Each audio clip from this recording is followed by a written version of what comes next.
வணக்கம் நேயர்களே. தமிழ் சினிமால ஒவ்வொரு காலகட்டத்திலும் ஹீரோயின்களிடையே பலத்த போட்டி உருவாவது வழக்கம்தான்.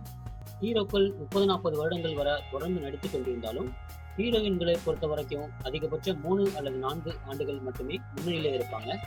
அதன் பிறகு அவர்களுடைய மார்க்கெட் சரிய ஆரம்பிக்கும்.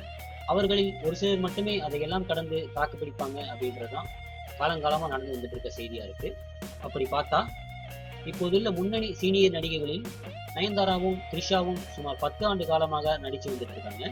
தற்போதுள்ள இளம் நடிகைகளில் ஹன்சிகா, சமந்தா, ஸ்ருதிஹாசன் ஆகியோரிடையே தற்போது பலத்த போட்டி நிலவி வந்துட்டு இருக்கு. சமந்தாவும் ஸ்ருதிஹாசனும் தெலுங்குல தான் அதிக கவனம் செலுத்தி வந்திருந்தாங்க. தற்போது திடீரென தமிழ் பக்கம் கவனம் செலுத்த ஆரம்பிச்சிருக்காங்க.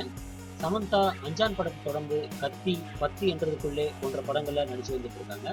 ஸ்ருதிஹாசன் அவர்கள் பூஜை படத்தை தொடர்ந்து விஜய் நடிக்கும் படத்துல நாயகியா நடிக்க இருக்காங்க. ஹன்சிகா அவர்கள் அரண்மனை, மீகாமன், வாலு, ரோமியோ ஜூலியட் ஆகிய படங்களை நடிச்சு வந்துட்டு இருக்காங்க.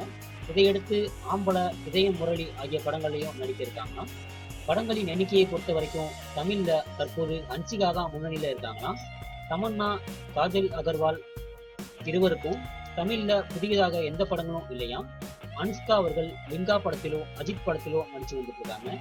பல புதுமுக நடிகைகள், வளர்ந்து வரும் நடிகைகள் இருந்தாலும் தற்போது முன்னணி நடிகர்களுடன் நடிக்கும் நடிகைகள் பற்றி தான் ரசிகர்கள் அதிகம் பேசிக் கொள்றாங்க. அந்த விதத்துல இந்த ஆண்டின் நம்பர் 1 இடத்தை பிடிக்க பலத்த போட்டி ஏற்பட்டிருக்கு அப்படின்னு தான் சொல்லணும்.